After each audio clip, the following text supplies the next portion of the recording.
Hi guys, this is Andrew with rockclass101.com, and in this week's ukulele lesson, we're going to be learning Fingerpicking Etude number 21. So as you guys heard, this is a beautiful tune that my friend AJ wrote, and it has a really sad tonality to it, and the reason why is because it's written in a minor key. So minor always sounds sad, while major contrasts that and sounds happy. So as this is part of our Etude series, that means that this fingerpicking piece is going to focus on teaching you one concept, and that concept is going to be arpeggios. So we're going to talk about what an arpeggio is, and we're actually going to learn two ways to incorporate it into your playing. So one way will be via strumming, the other will be via fingerpicking. But before we get to that, let's talk a little bit about this lesson. So in this lesson, you're going to learn the entire tune, but if you want to get the tabs to print off and follow along with, you can click this link or go to the site, rockclass101.com, do a search for Fingerpicking Etude number 21. Also on that page will be the on-screen tab viewer. So this is a really cool feature where you can hit play, watch the tab scroll across in real time. You can highlight bars to loop sections, slow it down to any speed you wish. Just a really great asset in getting a tune down so much easier. Alright guys, so we're going to go ahead and jump into this. A few things we want to talk about. First off, this is a song that requires low G. So grab the low G uke and let's play along with this. Now the second thing I want to talk about is arpeggios. So what is an arpeggio? Well, it's actually quite simple. If we were to break it down in a nutshell, it simply means to pick the notes individually that comprise a chord. So let's take an example. C major, right? Our very first chord that you learn on day one of playing, right? Usually when we play a C major, we strum it. Okay, so that's literally playing all the notes that comprise C major, which is only 3 notes, in unison. An arpeggio contrasts that, and it tells us that we need to play the notes individually. So if we were to approach this from a finger-picking perspective, then we could use a 4-finger approach where thumb gets string 4, index gets string 3, middle gets string 2, ring gets string 1, and we can literally just go 4, 3, 2, 1. Just pluck every single note individually. And there you go. You have arpeggiated the C major chord. Now, that covers one way to play arpeggios, and that's a pretty, that's obvious, that makes sense, right? So we haven't really learned anything new yet, but check this out. I'm going to play the first bar of AJ's performance. So we're going to watch the first bar of him playing, and we're going to watch just the first bar at 100% speed and then again at 50% speed. And I want you to listen to beat number 1, so the very first chord that he plays. And I want you to watch his right hand. So you may have missed this in the performance, but he actually arpeggiates the chord, and it's really, really cool. So remember, we talked about 2 ways to approach playing arpeggios. Well, we just covered one with finger picking it. The second way is to do it with strumming. So check this out. So 100% speed and then 50% speed. Watch his right hand. Watch how he executes the attack of the strum.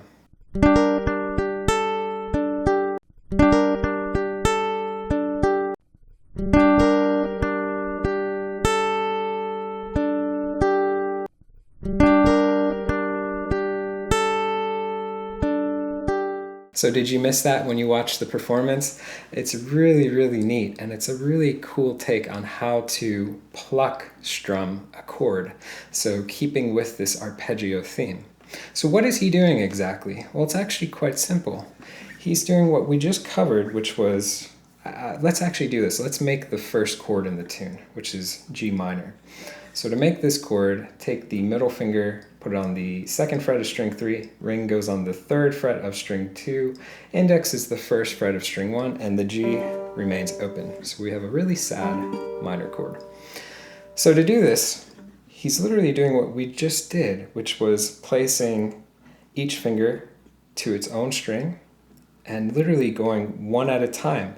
But the difference is that it's in quick succession. So he's going 4, 3, 2, 1, and then playing the rest of the bar. But you've got to do it at a faster pace so it sounds more so put together and not so drawn out. So let me demonstrate a little quicker pace. Sounds really, really cool, right? Now, this is actually kind of a tricky technique to do, and it has a bit of a learning curve. So let me give you some guidelines on how to do this and how to practice this. So the first thing is that you want to develop finger independence. So think back to grade school. Remember when you're sitting at your desk in school and you would just tap because, well, it's kind of boring sometimes, right? But you would tap like that, right? So it would go pinky 3rd, 2nd, 1st. But it'd always be 1, 2, 3, 4, 1, 2, 3, 4. You would hear each one individually, but it would be quick succession, right? So it was never, unless you were super bored. But that's the same concept we have to do for this, except we're reversing the fingering. We're going thumb 1st, 2nd, 3rd, but we're plucking.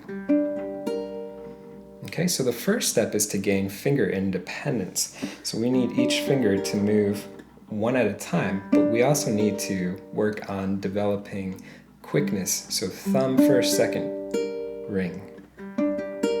Okay, so what you really want to do is you want to start at that slow speed and then gradually work your way up from there and try to go a little bit faster. And once you learn the first bar, which sounds like that, starting on the end of one, I would actually work on doing this little pluck strum technique and then playing the rest of the measure. So it creates a little bit more musical practicing instead of just sitting here trying to work on the technique. So you can do that at the get-go, then start incorporating the first bar. And it should sound a bit like that. Really, really pretty, and a really cool, simple way that you can jazz up a chord. So let's go ahead and jump into this tune. And that first chord we actually know how to play now. So let me play the first bar and we'll break it down and learn it. And then I'm actually going to give you an alternative way to fingerpick this tune. Okay, but here again is the first bar with the technique that AJ used.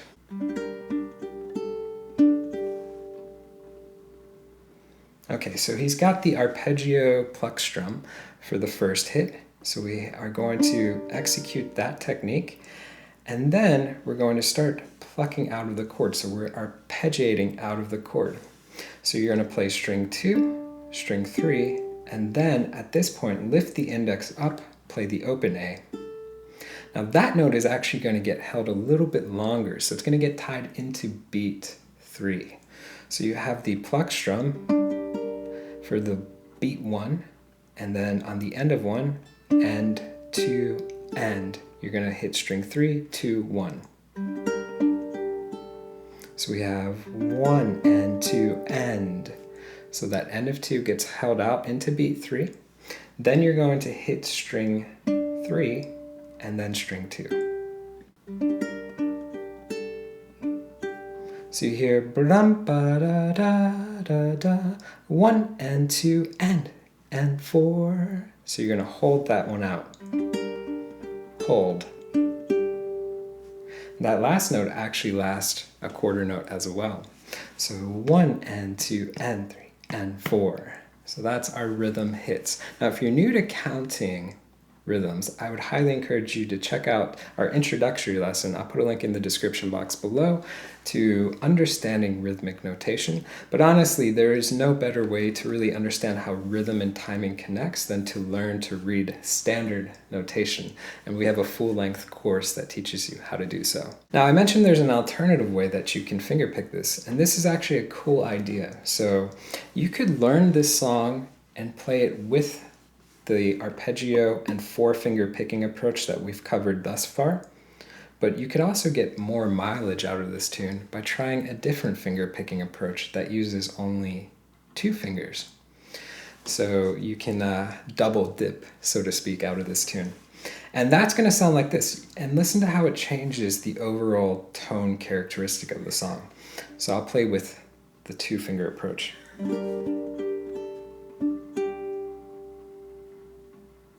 So we've lost the arpeggiation of the chord, and we have a bit of a softer plucking sound overall. And the reason why is that the thumb is doing half of the work. So with the 2-finger approach, the thumb plays string 4 and string 3, and the index finger plays string 2 and string 1. When you play with the thumb versus playing with the flesh of these 3 fingers, the thumb just always seems to have a softer, sweeter, warmer tone to it. So it kind of switches things up, and I really like how that sounds.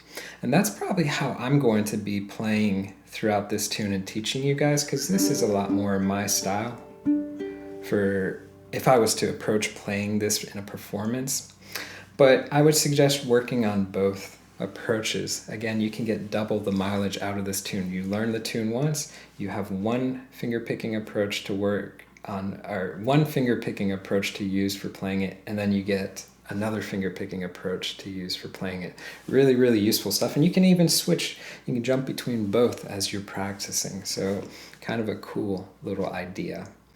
So let's try this first bar again with the 2-finger approach.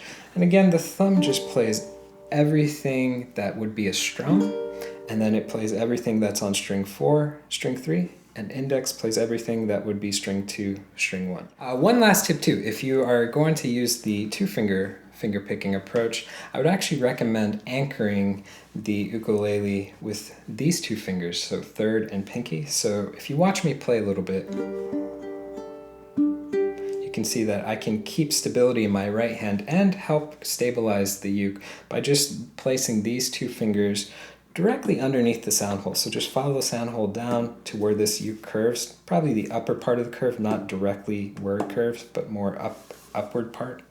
So follow the uke hole down, not exactly right there, but more so right there. I'm just going to place my fingers there, and that should help. Oops. It's really hard to play the uke this close to my face, but I think you get the idea of placement. So if you're going to do that 2-finger approach, then I definitely would recommend anchoring underneath the uke right there. So I have strum, 3, 2, 1, hold it, and then 3, 2. Strum, 3, 2, 1, 3, 2. So let's try that first bar together. 1, 2, ready, go. Strum, 3, 2, 1, 3, 2. Okay, so pretty cool stuff. All right, so let's go ahead and jump into our second bar. So the second bar goes to an F chord. So this is probably one that we all know by now. I'll put up the chord diagram there if you don't. So this one's going to start the same. You're going to strum it, and then you're going to arpeggiate your way down. So you're going to play string 4, string 3, and at this point, use the ring finger, put it on the 3rd fret of string 2, and you're going to play that note. So you can actually lift up the index as well. So you have strum, 4, 3, and then string 2. Rhythmically wise, we have 1 and 2 end. So that end of 2 is going to get held for the remainder of the bar. So let's give that one a shot. Here we go. 3, 4, strum, 4, 3, boom. Let's try a little bit slower. 3 and 4 and 1 and 2 and 3, 4. Okay, so if you want to use the arpeggio approach or the other approach. So very pretty both ways. Let's go ahead and backtrack. Let's try bars 1 into 2. Here we go. 3, 4, 1 and 2 and 3 and 4, 1 and 2 and 3, 4. Okay, so if that goes a little bit too fast, you can use these instructions to slow down the YouTube player. But as a premium member, you do get access to that on-screen tab viewer, so you can incrementally set the speed and loop bars to whatever speed you want. So if you're at like 67%, you can set it to that and practice at the pace that's perfect for you. All right, so going into our next bar, what do we see? Well, let me play it for you. It's actually the same as the first bar, so we're going to skip over that.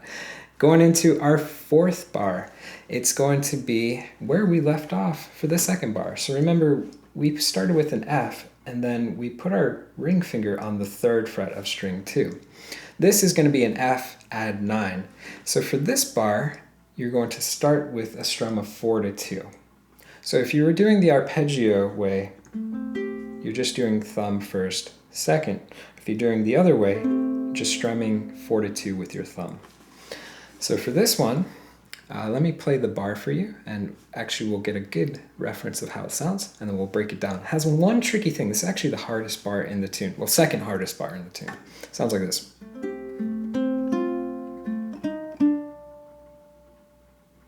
Okay, so let's break that one down. So start with middle and ring. So we have F add 9. We're going to go ahead and do the little strum, and then we're going to start picking our way out of it. So you're going to go 4, 3. At this point, go back to a basic F and hit string 2. So 1st fret of string 2. So it's the reverse of bar 2. Kind of confusing, right? So you have 1 and 2 and. So again, that end of 2 is going to hold into beat 3. So we have 1 and 2 and. Let me see if I can clean that up. And then you're going to hit string 4 again. So at this point, this is the hard part. Usually when we lift a finger up, we hear a little bit of string noise. Let me play this bar and you can hear what I'm talking about. So you heard a little bit of that G buzzing ba-da before the last 2 notes. How do we eliminate that? Because we want our playing to be clean. We don't want to hear like unwanted string noise.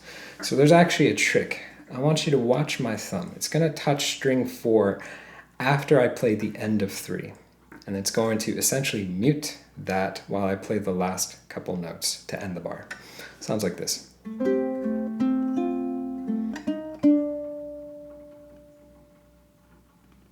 So if I look at just the ending of this, bum, ba, da, it's going to sound like that.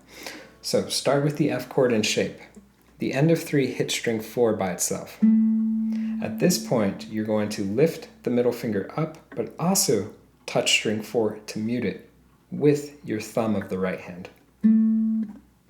So it's literally like that. Pluck the note, lift the finger up, mute the string. Pluck the note, lift the finger up, mute the string. Then with your ring finger, play 3rd on string 3, and then 2nd. So you want to practice just the end. Ba-da-da. So you see I pluck the note, lift the finger up, mute the string, play 3, 2. And you hear no unwanted string noise. So a cool little trick for cleaning up your playing. So work on that end. It's kind of a, you have to do a little bit more work to mute the string to stop that unwanted sound, but it's a huge reward. So the little things that you do, that's what makes the players that you idolize, that's what makes them great. It's the subtleties that they do in their playing. Okay, so let's see if we can try that entire bar. I'll count it out. So we have 1 and 2 and 3 and 4 and... So we'll try that. We'll go a bit slower. 3, 4, 1 and 2 and 3 and 4 and... Okay, so going into our next bar, the 5th bar and the 6th bar. Let's talk about those really quick. Because the 5th and the 6th actually go back to identical to bar 1 and 2. So let's see if we can do this. Let's see if we can go bar 1 through 6. Okay? So let's try all of those. Here we go. Ready, go.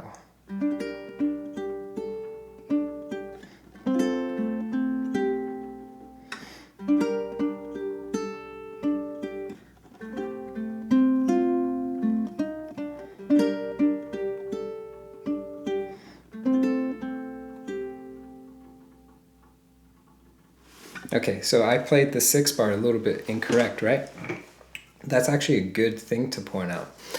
Now, once you practice these bars and you have them down pretty well, always treat your playing as if it was a performance-based. So if you make a mistake, don't stop and start again. Keep going. Pretend like you're playing with a band.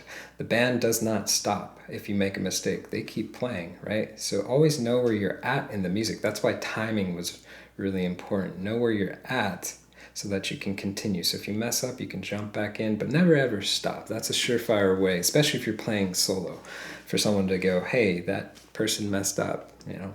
So play through all the mistakes. So let's try it again, and we'll see if we can keep it a little bit more steady too. Here we go. 1, 2, ready, steady.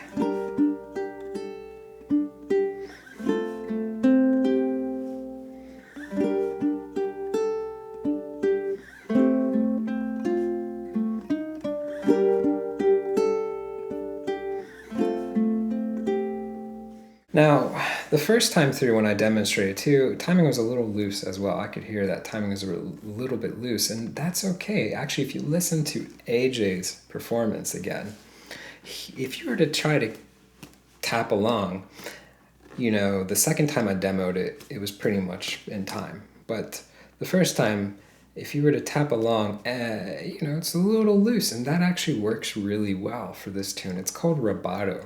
So rubato means that we don't have to strictly adhere to the timing. We don't have to be like a robot. 1 and 2 and 3 and 4. 1 and 2 and 3, 4. 1 and 2 and 3 and 4.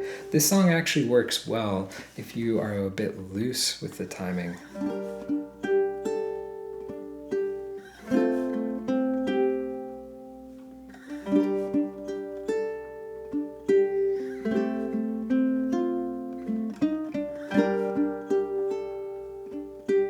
So you can hear I'm drawing out some of the phrases. La da da da da da, la da da da ba da. And maybe sometimes I speed up a little bit. So it's kind of mix and match slow and fast. And that gives it a really cool overall sound. So don't feel like you have to play everything precisely, right?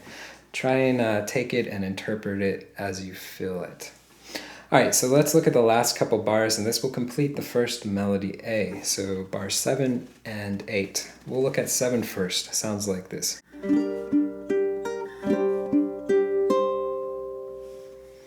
Okay, so that is going to be starting with G minor. You're going to strum and then pluck out of it. 3, 2, 1.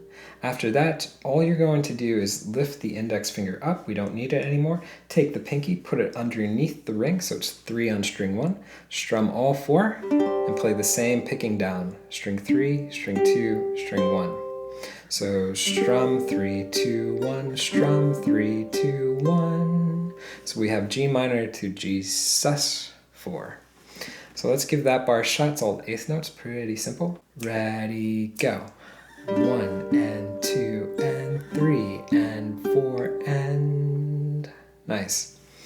Now, I would actually say too, if you want to kind of do the rubato stuff throughout this tune, 7 and 8 sounds really great with a ritardando. So you can do a bit of a slowdown over these 2 bars.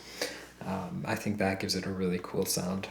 All right, going into the next bar, bar 8, it's going to sound like this. So we have a really cool little walk up.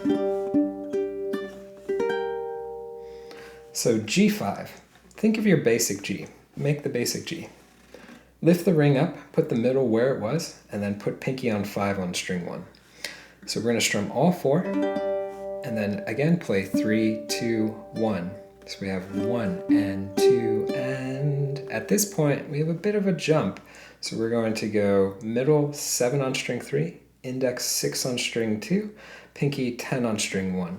And I would strum 3 down for this. Okay, so this is another version of a G minor, just placed higher up the neck. So the hard thing here is going to be transitioning from G5 to the higher voice G minor. So you just want to loop it in a time frame, like 1, 2, 3, 4, 1, 2, 3, 4. Transition wise, you can see that the pinky just slides up to 10. So you're going 5, 10, 5, 10, just sliding up with that pinky. But these two fingers will flip-flop, right? So when you slide up, you're going to flip-flop 7, 6. Okay, so you have to do that in unison. Slide up, flip-flop, hit the chord. So 1, 2, 3, 4. When you get comfortable with that, put it into the music. So strum 3, 2, 1, strum. Okay, let's try that 8th bar. 3 and 4 and 1 and 2 and 3, 4. Backtrack, let's try 7 into 8. 3, 4, 1 and 2 and 3 and 4 and 1 and 2 and 3, 4. So the other hard thing that might be a transition practice, G sus4 to G5. So again, pinky led with the sus4 to the 5. So that pinky went up and then those two fingers came down. So boom. So work on that transition as well. Could be a little bit tricky. But now that we have the entire A melody, let's try bars 1 through 8. Here we go. 1, 2, ready, steady.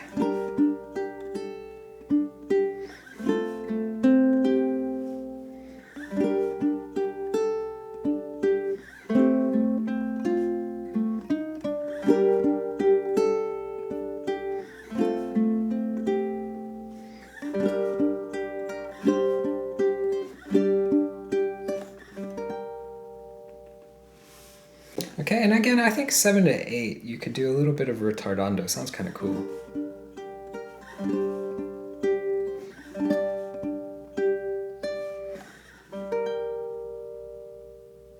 So just a gradual slow down, and again, take some of the ideas I highlighted earlier about adding rubato into it, and it makes it sound a lot less sterile.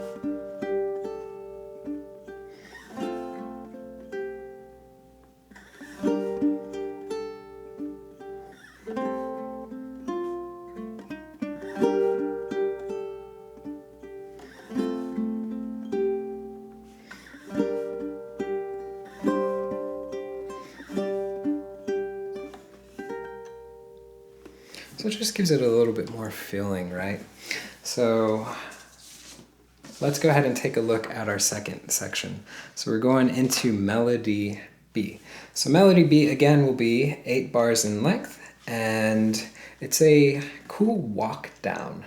So we have a really nice walk down that makes use of pretty much the entire span of the neck. So open frets all the way to the 10th fret.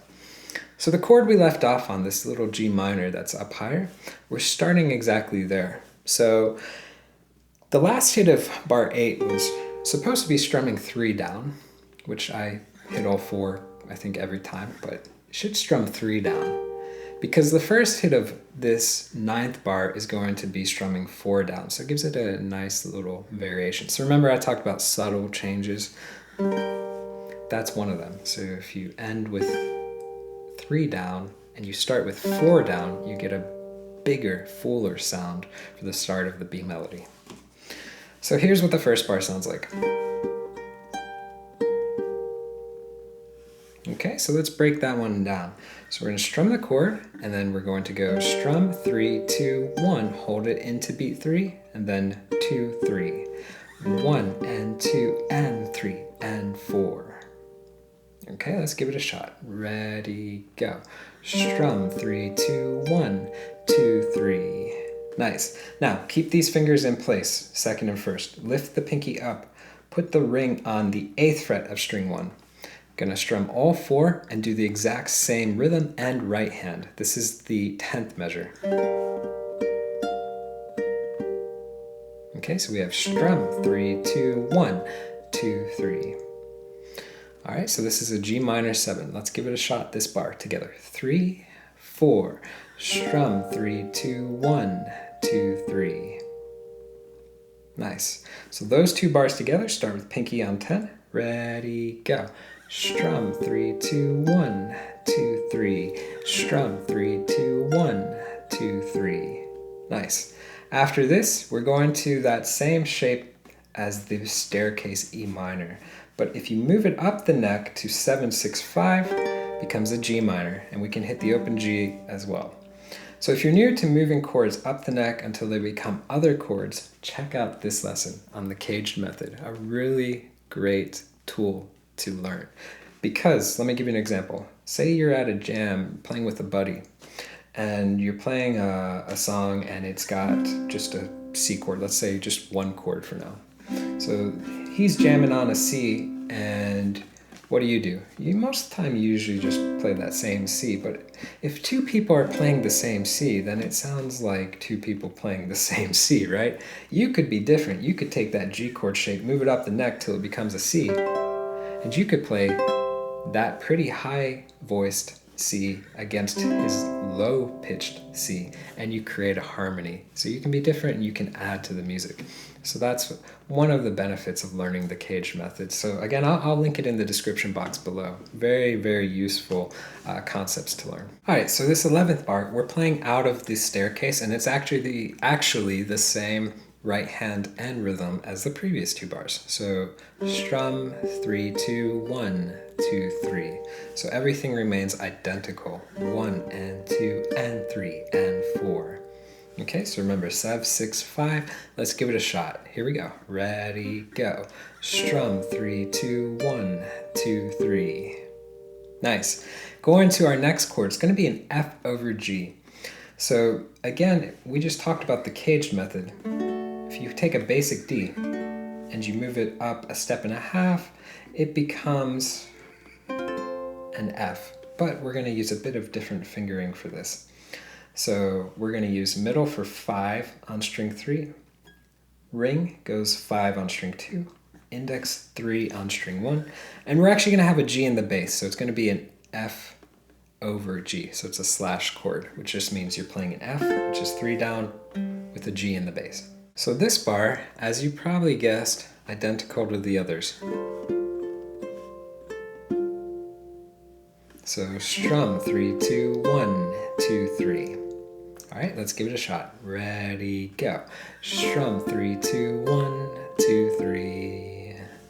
Okay, so let's backtrack. Let's try the minor shape, the staircase, to the F. So again, the transition might be a little hard, but watch the index. It leads us, so it slides down to 3. And then at this point, you've got to flip-flop second, third underneath. So practice that transition to get comfortable with the muscle memory. So those two bars together. 3, 4, 1 and 2 and 3 and 4. 1 and 2 and 3 and 4. Nice. If we backtrack, let's try the first 4 bars together. Here we go. Ready, go. 1 and 2 and 3 and 4. 1 and 2 and 3 and 4. 1 and 2 and 3 and 4. 1 and 2 and 3 and 4. Nice. Keep this shape intact. Move it straight down a whole step. So you have open, third, third, first, and we get an E flat. And we're going to do the exact same thing with one extra note at the end. So we have 1 and 2 and 3 and 4 and. So we're going strum 3, 2, 1, 2, 3, 1. So that extra one at the end is the only difference from the previous 4 bars. Strum 3, 2, 1, 2, 3, 1. Let me clean up my words. Strum 3, 2, 1, 2, 3, 1. Okay, so let's give that a shot. Here we go. 3, 4, 1 and 2 and 3 and 4 and. Nice. Now from this chord to go back to G minor, just move the middle finger down a half step and you're at G minor. Here's the last bar. And that's actually not the last bar, that's the third to last bar. But did you hear that it's the same as the previous measure? So strum 3, 2, 1, 2, 3, 1. So same as the last bar, let's give it a shot. 3, 4, 1 and 2 and 3 and 4 and. Nice. So E flat to G minor, let's try those 2 bars together, just moving the middle. 3, 4, 1 and 2 and 3 and 4 and 1 and 2 and 3 and 4 and. Nice. Now from here, lift up the index finger, move the ring finger back a half step. So you have a D with a G in the bass. And we're going to go strum 3, 2, 1, 2, 3, 2. Okay, so a little bit different for that one in that the last note is string 2. So strum 3, 2, 1, 2, 3, 2. Okay, let's give it a shot. Ready, go. Strum 3, 2, 1, 2, 3, 2. And our last chord and the last bar of measure B, lift the middle finger up. And you have open, open, second, open. So we have a D11. We're just going to strum that chord down. So that will last the entire 8th measure, which is actually measure 16. So together, the last 2 bars, we have 1 and 2 and 3 and 4 and 1. Now, I really do think these last 2 bars sounds great with the retardando, so I would definitely incorporate that into the playing. But if we try the last 4 bars, so we have E flat to G minor to D over G to D11. So again, remember the transitions. Middle goes down a half step, comes G minor, index lifts up, ring goes down a half step, comes D over G, middle lifts up, becomes D11. So memorize the fingers that lift up and remove to get to the next chord. So the last 4 bars, this is 13, 14, 15, 16. We'll try that and then we'll try 1 through 8. Here we go. Ready, go.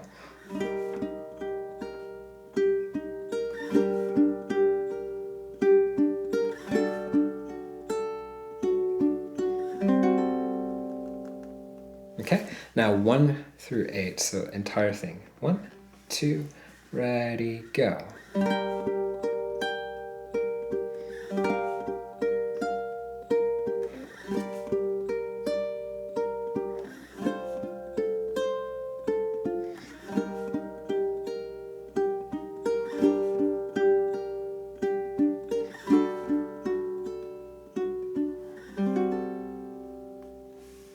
Awesome.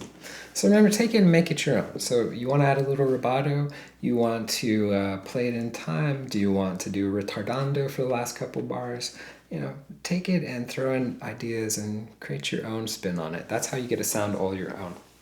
Okay, so that finishes up melody B. At this point, you're going to go back into melody A. You're going to play the same 6 bars, the first 6 bars of melody A. So that covered G minor,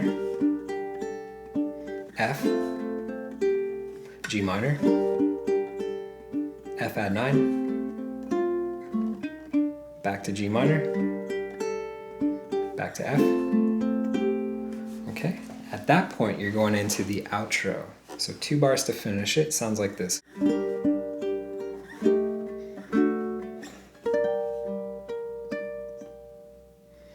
This one I definitely would put a retardando on, and the chord changes are a little hard, so the retardando will help with that as well. So it starts out really easy, so you're going to play again the G minor, and we're literally just going to go strum 3, 2, 1. Here's where the new stuff starts, and it's a little tricky. So lift the index up, move the middle finger to the 3rd fret of string 3, place the index on the 2nd fret of string 4. So we have 2, 3, 3. This gives us an A7 with a flat 5. We're going to strum 4 to 2, so ignore string 1. The way to ignore string 1 is we can actually touch it with the tip, this little tip of our ring finger, and that mutes it. Remember, when you mute strings, you barely touch the string. The same concept applies. If we're strumming 4 to 2, and we accidentally strum all 4 strings, I still only hear the notes I want to hear, which is 4, 3, 2. Because I'm touching it at the very tip of my finger right there. I'm also touching it with this little part right here of my index finger in case one of them fails. So if I don't get a good touch with the ring, my index finger can also touch it to help mute it. Okay, so we have strum 4 to 2, hit string 4. At this point, lay flat with the index. You have a D chord, and you're going to strum again 4 to 2, and then hit string 4. Now this one's a little bit harder to mute. Right, so that one I would probably recommend just try your best to get thumb control. So strum 4 to 2. Or if you're doing the arpeggio, it's actually easier because you can only do 3 fingers. Okay, so we have 4 to 2, hit string 4, then lay flat, 4 to 2, hit string 4. Put that entire bar together and we can add a little bit of a retardando. We get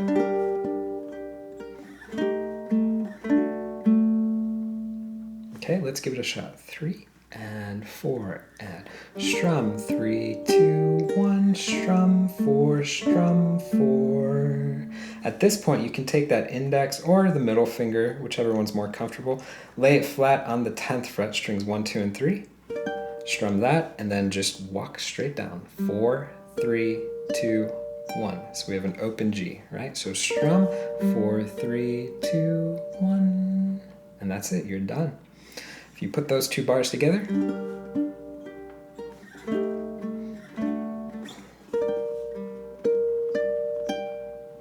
let's give it a shot. Ready, go. Strum 3, 2, 1, strum 4, strum 4, strum 4, 3, 2, 1.